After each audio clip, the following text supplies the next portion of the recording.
Good afternoon. +2 എക്കണോമിക്സിലേക്ക് ഏവർക്കും സ്വാഗതം. The consumers behaviour എന്ന് പറയുന്ന ടോപ്പിക്കിൽ ഏറ്റവും പ്രധാനപ്പെട്ട 8 മാർക്കിന് ചോദിക്കുന്ന ഒരു ക്വസ്റ്റ്യനാണ് ഇന്ന് ഇവിടെ ഡിസ്കസ് ചെയ്യാൻ ഉദ്ദേശിക്കുന്നത്. Budget line, budget set, budget line equation and slope, പിന്നെ ചേഞ്ചസ് ഇൻ ബജറ്റ് ലൈൻ. അതാണ് ഇന്നിവിടെ ഡിസ്കസ് ചെയ്യാൻ ഉദ്ദേശിക്കുന്ന ഒരു ടോപ്പിക്. അപ്പോൾ എന്താണ് ബജറ്റ് ലൈൻ? ബജറ്റ് ലൈനും ബജറ്റ് സെറ്റും തമ്മിലുള്ള വ്യത്യാസം എന്താണ്? ബജറ്റ് ലൈൻ, ബജറ്റ് സെറ്റ്, അങ്ങനെ 2 ടോപ്പിക്കാണ് ഈ ഒരു ചാപ്റ്റർ അവസാനം വരെ മുന്നോട്ട് കൊണ്ടുപോകുന്ന ഒരു പ്രാഥമികമായിട്ട് അറിഞ്ഞിരിക്കേണ്ട ഒരു വിഷയം. അപ്പോൾ നമുക്ക് ആദ്യം ബജറ്റ് സെറ്റ് എന്താണെന്ന് പറയാം. ബജറ്റ് സെറ്റിനേക്കാൾ ഏറ്റവും കൂടുതൽ പ്രാധാന്യം നൽകുന്ന ഒരു ടോപ്പിക്കാണ് ബജറ്റ് ലൈൻ. അതുകൊണ്ടാണ് ആദ്യം ഞാൻ അത് എഴുതിയത്. പക്ഷേ ബജറ്റ് ലൈൻ മനസ്സിലാവണമെങ്കിൽ ആദ്യം എന്ത് ചെയ്യണം? ബജറ്റ് സെറ്റ് മനസ്സിലാവണം. അപ്പോൾ ബജറ്റ് സെറ്റ് എന്ന് പറയുന്നത് ഏറ്റവും സിമ്പിളായിട്ട് ഒരു വിശാലമായിട്ട് ഞാൻ പറഞ്ഞു തരാം. നമ്മൾ മാർക്കറ്റിലേക്ക് പോയി, മാർക്കറ്റിലേക്ക് എത്തിയതിന് ശേഷം നമ്മളെ കയ്യിലുള്ള കാശിന് പറയുന്ന പേര് ഇൻകം ഓഫ് ദ കൺസ്യൂമർ അഥവാ എം, ക്യാപിറ്റൽ ലെറ്റർ എമ്മിനെയാണ് സൂചിപ്പിക്കുക. എന്താ എം എന്ന് പറഞ്ഞാൽ? എന്താ? Income of the consumer. Income of the consumer. നമ്മൾ ഷോപ്പിലേക്ക് പോകുന്ന ആളുകൾ, അല്ലെങ്കിൽ ഒരു ഷോപ്പിലേക്ക് പോകുന്ന ഒരാൾ, ഒരു ഉപഭോക്താവ്, ഒരു കൺസ്യൂമർ, അദ്ദേഹത്തിൻ്റെ കയ്യിലുള്ള വരുമാനത്തിന് പറയുന്ന പേരാണ് ഇൻകം ഓഫ് ദ കൺസ്യൂമർ അഥവാ എം. അപ്പോൾ നമ്മൾ മാർക്കറ്റിലേക്ക് പോകുന്നത് ഒട്ടനവധി സാധനങ്ങൾ പൊതുവേ നമ്മൾ വാങ്ങാറുണ്ട്. പക്ഷേ നമ്മൾ എക്കണോമിക്സിൽ ഈ ഒരു വിഷയം ഡിസ്കസ് ചെയ്യുമ്പോൾ, അല്ലെങ്കിൽ നമ്മൾ ഈ ഒരു എക്കണോമിക്സ് മുന്നോട്ട് കൊണ്ടുപോയിക്കൊണ്ടിരിക്കുമ്പോൾ ഗ്രാഫ് വരയ്ക്കുന്ന സമയത്ത് ആകെ 2 വസ്തുക്കൾ മാത്രമേ എന്ത് ചെയ്യുന്നുള്ളൂ, നമ്മൾ വാങ്ങുന്നുള്ളൂ എന്നാണ് നമ്മൾ സങ്കല്പിക്കേണ്ടത്. അപ്പോൾ എന്തിനു വേണ്ടിയിട്ടാണ് 2 വസ്തുക്കൾ വാങ്ങുന്നതെന്ന് പറയുന്നത്? ഒരു ഗ്രാഫിൻ്റെ 2 x അക്ഷവും y അക്ഷവും, ആ ഒരു 2 ആംഗിളിൽ നമുക്ക് 2 വസ്തുക്കൾ മാത്രമേ അടയാളപ്പെടുത്താൻ പറ്റുള്ളൂ. അതുകൊണ്ടാണ് നമ്മൾ 2 വസ്തുക്കൾ മാത്രമേ വാങ്ങുന്നുള്ളൂ എന്ന് പറയുന്നത്. അപ്പോൾ 2 വസ്തുക്കൾ വാങ്ങുന്നുണ്ട്. അപ്പോൾ ആ വസ്തുക്കൾ വാങ്ങുന്ന ഒന്നാമത്തെ വസ്തുവിന് പറയുന്ന പേര് ഗുഡ് 1, ഗുഡ് 2. അപ്പോൾ 2 വസ്തുക്കൾ നമ്മൾ ഷോപ്പിൽ പോയിട്ട് വാങ്ങുന്നു. നമ്മുടെ കയ്യിലുള്ള വരുമാനം എം ആണ്. ഇനി ഒന്നാമത്തെ വസ്തുവിൻ്റെ വില, അതിന് നമ്മൾ എന്ത് ചെയ്യും? P1 എന്ന് പേരിടും, അഥവാ ഗുഡ് പ്രൈസ് ഓഫ് ഗുഡ് 1. അപ്പോൾ 2 വസ്തുക്കളാണ്. അപ്പോൾ രണ്ടാമത്തെ വസ്തുവിൻ്റെ എന്ന് പറയും P2 എന്ന് പറയും, അഥവാ പ്രൈസ് ഓഫ് ഗുഡ് 2 എന്ന് പറയും. അപ്പോൾ ഒന്നുകൂടി ആവർത്തിക്കുന്നു. നമ്മൾ ഷോപ്പിലേക്ക് പോകുന്നു. ഷോപ്പിലേക്ക് പോകുന്നത് നമ്മളെ കയ്യിലുള്ള എം എന്ന് പറയുന്ന വരുമാനം കൊണ്ടാണ് പോകുന്നത്. 2 വസ്തുക്കളെ വാങ്ങുന്നുള്ളൂ. ഒന്നാമത്തെ വസ്തുവിൻ്റെ വിലക്ക് P1 എന്ന് പറയും, രണ്ടാമത്തെ വസ്തുവിൻ്റെ വിലക്ക് P2 എന്ന് പറയും. അപ്പോൾ ബജറ്റ് സെറ്റ് എന്ന് പറയുന്നത് നമ്മളെ കയ്യിലുള്ള, എന്താണ് അതിൻ്റെ ഡെഫിനിഷൻ നോക്കുക, നമ്മുടെ കയ്യിലുള്ള വരുമാനം ഉപയോഗിച്ച് വാങ്ങാൻ പറ്റുന്ന ബണ്ടിലുകൾക്ക് പറയുന്ന പേരാണ് ബജറ്റ് സെറ്റ് എന്ന് പറയുന്നത്. അപ്പോൾ ഒരു വാക്ക് പറഞ്ഞു, ബണ്ടിൽ. ബണ്ടിൽ എന്ന് പറഞ്ഞാൽ എന്താണ്? ബണ്ടിൽ എന്ന് പറഞ്ഞു കഴിഞ്ഞാൽ എന്താണ്? നമ്മൾ ഷോപ്പിലേക്ക് പോയിട്ട് നമുക്ക് സാധനങ്ങളൊക്കെ വാങ്ങിയതിന് ശേഷം നമുക്കൊരു സെഞ്ച് തരും, ഒരു കവറിൽ സാധനങ്ങൾ ഇട്ട് തരും. ആ സാധനങ്ങൾ ഇട്ട് തരുന്ന ആ ഒരു പാക്കിന്, ഒരു കിഴിക്ക് പറയുന്ന പേരാണ് ബണ്ടിൽ എന്ന് പറയുന്നത്. അപ്പോൾ ഒന്നുകൂടി ആവർത്തിക്കുന്നു. ബജറ്റ് സെറ്റ് എന്ന് പറഞ്ഞു കഴിഞ്ഞാൽ നമ്മുടെ വരുമാനം ഉപയോഗിച്ച് വാങ്ങാൻ പറ്റുന്ന ബണ്ടിലുകൾക്ക് പറയുന്ന പേരാണ് ബജറ്റ് സെറ്റ് എന്ന് പറയുന്നത്. ഓക്കെ, ഇനി നേരെ അടുത്ത opposite budget line. Budget line ഏറ്റവും പ്രധാനപ്പെട്ട അടുത്തൊരു ടോപ്പിക്ക്, ഇമ്പോർട്ടൻ്റ് ആയിട്ട് എക്സാമിന് ചോദിക്കുന്ന ഏറ്റവും പ്രധാനപ്പെട്ട ഒരു ടോപ്പിക്ക് പറയാനുണ്ട്, കൺസ്യൂമർ ഇക്വിലിബ്രിയം എന്ന് പറയുന്നത്. അതിലേക്ക് ഏറ്റവും കൂടുതൽ ആവശ്യമായൊരു സാധനം കൂടിയാണ്, ടോപ്പിക് കൂടിയാണ് എന്ത്? Budget line. അത് നമ്മൾ ഡിസ്കസ് ചെയ്യും. ബജറ്റ് ലൈൻ എന്ന് പറഞ്ഞു കഴിഞ്ഞാൽ നമ്മുടെ വരുമാനം പൂർണ്ണമായിട്ട് ഉപയോഗിച്ച് കഴിഞ്ഞാൽ കിട്ടുന്ന ബണ്ടിലുകളെ ചേർത്ത് വരക്കുന്ന രേഖാചിത്രത്തിന് പറയുന്ന പേരാണ് ബജറ്റ് ലൈൻ എന്ന് പറയുന്നത്. ഓക്കെ ആണോ? അപ്പോൾ ബജറ്റ് ലൈനും പറഞ്ഞു, ബജറ്റ് സെറ്റും പറഞ്ഞു. ഇനി നമുക്കൊരു ടോപ്പിക്ക് പരിശോധിക്കാം. എങ്ങനെയാണ് ബജറ്റ് സെറ്റ് തയ്യാറാക്കുന്നത്, എങ്ങനെയാണ് ആ ബജറ്റ് സെറ്റുകൾ തയ്യാറാക്കി ബജറ്റ് ലൈൻ വരക്കുന്നത് എങ്ങനെയാണെന്നാണ് ഇനി ഡിസ്കസ് ചെയ്യാൻ പോകുന്നത്. ഓക്കെ, നമുക്കൊരു ചോദ്യം മനസ്സിലാക്കുക. ഒരു ചോദ്യം ഞാനിവിടെ ജസ്റ്റ് ഒന്ന് മനസ്സിലാക്കാൻ വേണ്ടിയിട്ട് ചോദ്യം ഇവിടെ എഴുതുന്നു. P1 5 രൂപ, P2 2 രൂപ. നമ്മുടെ കയ്യിൽ വരുമാനം എത്രയാണ്? 10 രൂപ. അങ്ങനെയാണെങ്കിൽ ചോദ്യം 1 ബജറ്റ് സെറ്റ് തയ്യാറാക്കുക, ബജറ്റ് ലൈന് തയ്യാറാക്കുക. 3 സ്ലോപ്പ് കാണുക. ദെൻ 4 ബഡ്ജറ്റ് ലൈൻ ഇക്വേഷൻ എഴുതുക. 5th നമ്മുടെ കയ്യിലുള്ള വരുമാനം P1 എന്ന് പറയുന്ന ചോദ്യം. P1 എത്രയാണ്? 5 രൂപ. 5 രൂപയിൽ നിന്ന് എന്ത് ചെയ്തു? 10 രൂപയായി മാറിക്കഴിഞ്ഞാൽ, 10 രൂപയാക്കി മാറ്റിക്കഴിഞ്ഞാൽ P1 ഒന്നാമത്തെ വസ്തുവിൻ്റെ വില 5 രൂപയിൽ നിന്ന് 10 രൂപ കഴിഞ്ഞാൽ ബജറ്റ് ലൈനിലുണ്ടാവുന്ന ചേഞ്ച് എങ്ങനെയായിരിക്കും? അങ്ങനെ 5 ചോദ്യങ്ങൾ 8 മാർക്കിന് എല്ലാ വർഷത്തെ ക്വസ്റ്റ്യൻ പേപ്പർ എടുത്ത് നോക്കിയാലും കാണുന്ന ഒരു ഇമ്പോർട്ടൻ്റ് ആയിട്ടുള്ളൊരു ക്വസ്റ്റ്യനാണ് ഈ പറയപ്പെടുന്ന. അതെങ്ങനെയാണ് നമ്മൾ ആൻസർ ചെയ്യുക എന്നുള്ളതാണ് ഇനി പറഞ്ഞു പോകുന്നത്. അപ്പോൾ ഇതുവരെ പറഞ്ഞത് ബജറ്റ് ലൈൻ എന്താന്ന് പറഞ്ഞു, ബജറ്റ് സെറ്റ് എന്താന്ന് പറഞ്ഞു. ഇനി പറയാൻ പോകുന്ന ബാക്കി കാര്യങ്ങളൂടി ഒന്ന് ശ്രദ്ധിക്കാം. ഓക്കെ,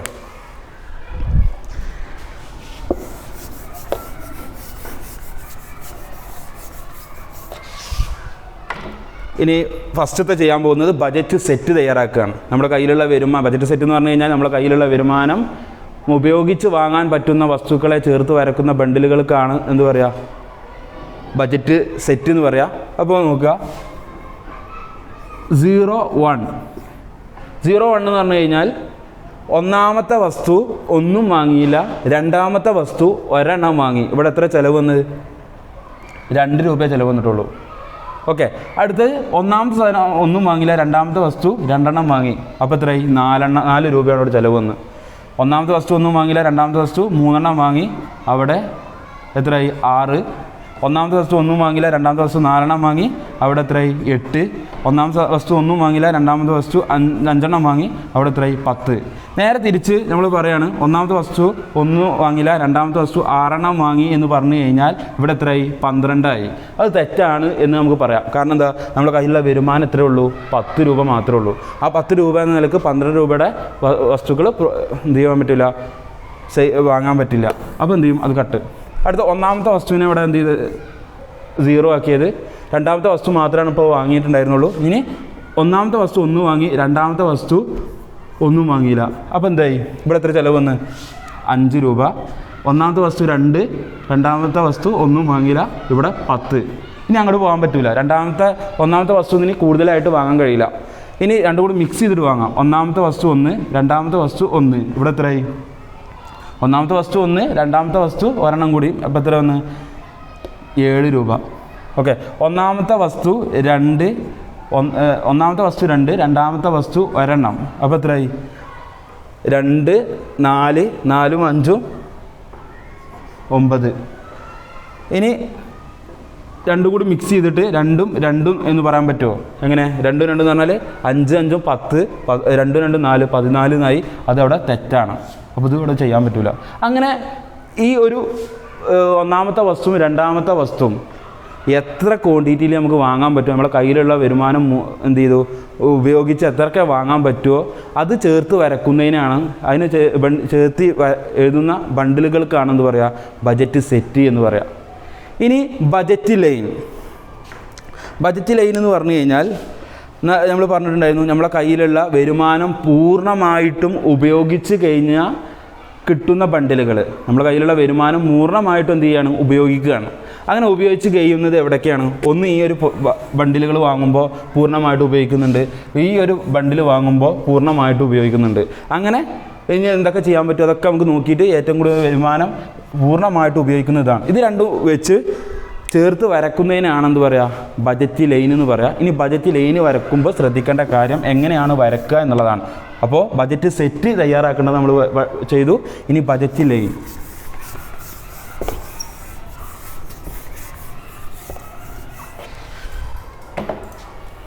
ഇനി ബജറ്റ് ലൈൻ തയ്യാറാക്കുമ്പോൾ നമ്മൾ എക്സ് രേഖപ്പെടുത്തി, വൈ രേഖപ്പെടുത്തി, 0 രേഖപ്പെടുത്തി. ഇവിടെ ഗുഡ് 1, ഇവിടെ ഗുഡ് 2. ഓക്കെ. ഇനി ഈ ബജറ്റ് ലൈൻ തയ്യാറാക്കുന്ന സമയത്ത് ശ്രദ്ധിക്കേണ്ട ഒരു ചെറിയൊരു കാര്യമുണ്ട്. ഈ ഒരു ഭാഗത്തിനെ നമ്മൾ പറയാം ഹൊറിസോണ്ടൽ ഇൻ്റർസെപ്റ്റ് എന്നാണ്. ഈ ഒരു ഭാഗത്തിനെ വെർട്ടിക്കൽ ഇൻ്റർസെപ്റ്റ് എന്നാണ്. ആദ്യം ഹൊറിസോണ്ടൽ ഇൻ്റർസെപ്റ്റും കാണണം, ദെൻ അത് കഴിഞ്ഞതിന് ശേഷം വെർട്ടിക്കൽ ഇൻ്റർസെപ്റ്റും എന്ത് ചെയ്യണം, നമുക്ക് കാണണം. അപ്പോൾ ഹൊറിസോണ്ടൽ ഇൻ്റർസെക്റ്റ് എങ്ങനെയാണ് കാണുക എന്നുള്ളതാണ് ഇനി പറയാൻ പോകുന്നത്. ഈ ഒരു ഭാഗത്തിന് എക്സ് അക്ഷൻ നിൽക്കുന്ന ഈ ഒരു പൊസിഷനിൽ പറയുന്ന ബജറ്റ് ലൈൻ വരക്കുന്ന സമയത്ത് പറയുന്ന മറ്റൊരു പേരാണ് ഹൊറിസോണ്ടൽ ഇൻ്റർസെപ്റ്റ്. ഈ ഒരു ഭാഗത്ത് വൈ അക്ഷൻ നിൽക്കുന്ന ഈ ഒരു പൊസിഷനിൽ പറയുന്ന മറ്റൊരു പേരാണ് വെർട്ടിക്കൽ ഇൻ്റർസെക്റ്റ് എന്ന് പറയുന്നത്. അപ്പോൾ ഹൊറിസോണ്ടൽ ഇൻ്റർസെക്റ്റും വെർട്ടിക്കൽ ഇൻ്റർസെക്റ്റും കണ്ടതിന് ശേഷമാണ് നമുക്ക് എന്ത് ചെയ്യാൻ പറ്റുള്ളൂ, ബജറ്റ് ലൈന് തയ്യാറാക്കാൻ പറ്റുകയുള്ളൂ. അപ്പോൾ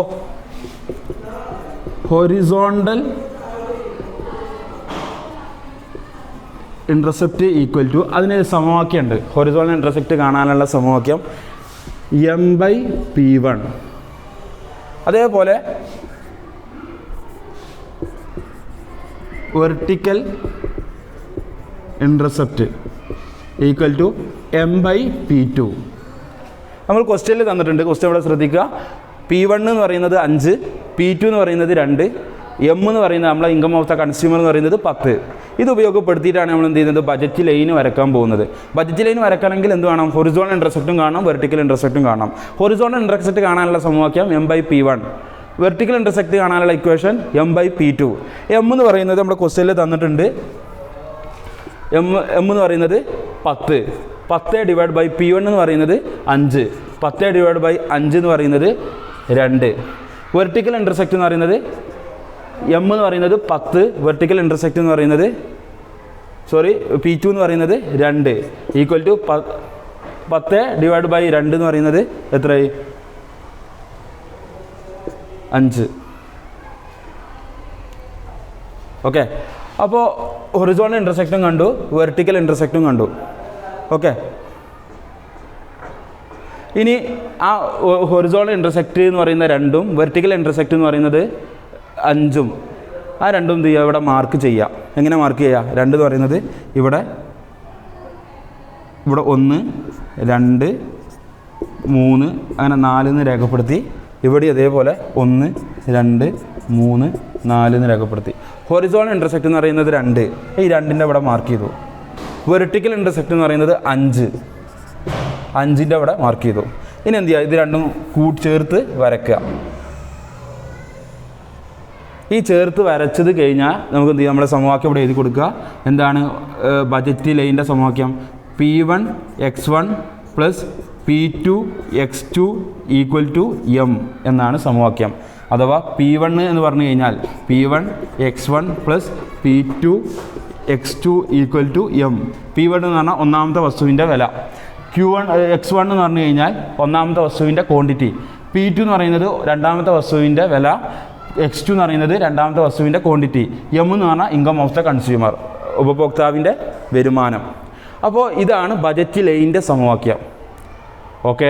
അപ്പോൾ ഈ ഒരു സമവാക്യം ചേർത്ത് വെച്ച് കഴിഞ്ഞാൽ നമുക്ക് എന്ത് ചെയ്തു, എന്ത് ചെയ്തു, ബജറ്റ് ലൈന് എന്ന് പറയുന്ന ഭാഗവും ക്ലിയറായി. നമ്മൾ അടുത്ത ചോദിച്ചിട്ടുണ്ടായിരുന്ന സ്ലോപ്പ്, ഈ ബജറ്റ് ലൈന് വരച്ചതിൻ്റെ ചെരിവ് എത്രയാണ്, അതാണ് slope equal to -P1 divide by P2 എന്ന് എഴുതി വെച്ചാൽ അതും നമ്മൾ കണ്ടു. കാരണം ചെരിവ് എന്ന് പറയുന്നതിൻ്റെ അതുകൊണ്ടാണ് മൈനസ് വരാൻ കാരണം. ഇനി അടുത്ത ചോദ്യമാണ്, 5ാമത്തെ ചോദ്യമായിരുന്നു. P1 എന്ന് പറയുന്നത് 5 രൂപയിൽ നിന്ന് 10 രൂപയായി കഴിഞ്ഞാൽ, അഥവാ P1 എന്ന് പറയുന്നത് 5 രൂപയിൽ നിന്ന് 10 രൂപയായി കഴിഞ്ഞാൽ ബജറ്റ് ലൈനിലുണ്ടാവുന്ന മാറ്റം എന്തായിരിക്കും? അതാണ് ഇനി അടുത്ത ചോദ്യം.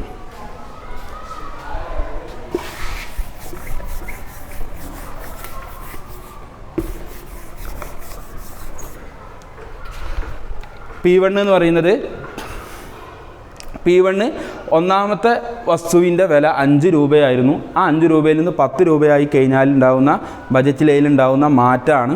അപ്പോൾ നമുക്ക് ശ്രദ്ധിക്കുക, എവിടെയാണ് മാറ്റം വരുന്നത്?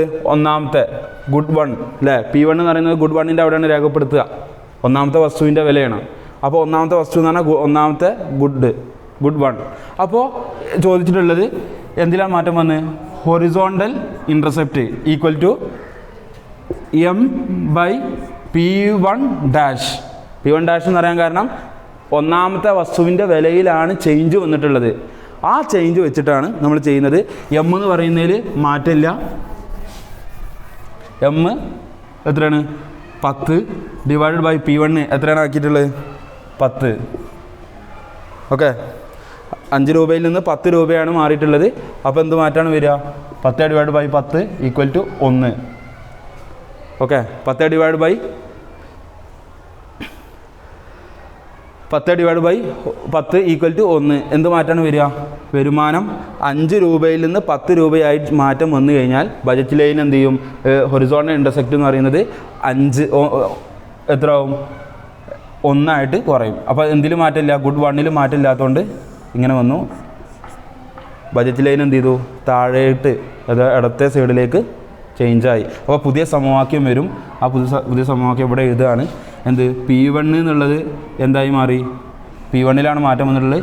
P1 dash X1 plus P2 X2 equal to M എന്നെങ്ങനെ എഴുതുക?